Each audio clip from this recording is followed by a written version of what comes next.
পুরুষ তুমি কত বেইমান, কত নিষ্ঠুর। যৌবনকালে তোমার শখের নারী, যৌবনকালে তোমার শখের সংসার, যৌবনকালে তোমার চরিত্র হেফাজত করা সেই নারী, যৌবনকালে তোমার সন্তান কোথায় আছে, কিভাবে আছে? একটিবারও একটু খোঁজ নিয়ে দেখেছ? তোমার সেই শখের নারী, সেই শখের নারীর যে রানী ছিল, সেই সংসারে সেই রানীকে তুমি ভুলে গেলে। কিসের মোহে, কিসের লোভে তুমি অন্ধ হয়ে আছো? একটিবার পিছনে ফিরে তাকাও, একটিবার সন্তানের দিকে তাকাও। যে সন্তানদের অবহেলা, অবজ্ঞা, তুচ্ছ তাচ্ছিল্য করে দূরে ঠেলে দিয়েছ, সেই সন্তান কার?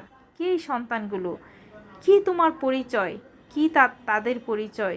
কি করলে জীবনে? কতটুকু প্রতিষ্ঠিত হলে? এই অর্থ, এই টাকা, এই শিক্ষা, এই প্রতিপত্তি কি মূল্য আছে? যে পিতা হয়ে সন্তানদের মূল্যায়ন করতে পারে না, যে পিতা হয়ে সন্তানের কেরিয়ার সাজিয়ে দিতে পারে না, সন্তানের ভবিষ্যৎ করা চিন্তা করতে পারে না, নারীলোভী পুরুষরা কখনো নিজেও সুখ পায় না, সেই সংসারটাও কখনো সুখী করতে পারে না। ভাগ্য ভালো, তুমি জীবনের অনেক মূল্যবান সময়গুলো একটা ভালো নারীর পেয়েছিলে। সেই নারীটাই তোমার শখের সংসারটাকে সুখের সাম্রাজ্য বানিয়ে দিয়ে গিয়েছে। আর সেই সুখের সাম্রাজ্যটাকে তুমি একজন নষ্টা নারী দিয়ে তোমার সংসারটাকে তছনছ করে দিচ্ছ।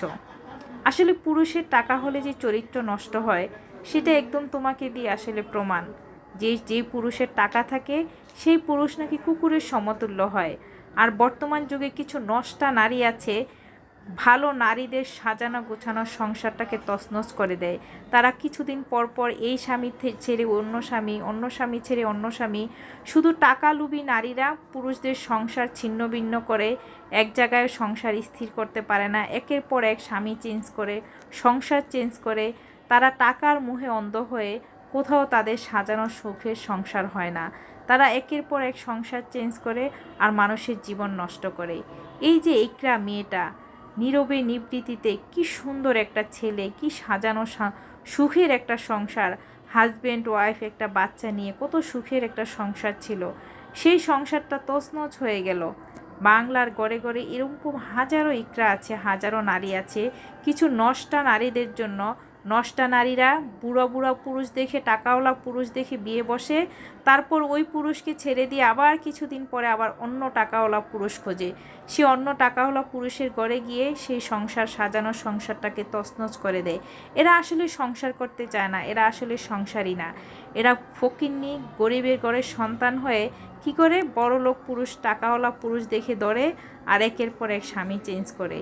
এদেরকে সমাজে উপযুক্ত বিচার করা উচিত। এদেরকে একদম দৃষ্টান্তমূলক কিছু শাস্তি দেওয়া উচিত আইনের।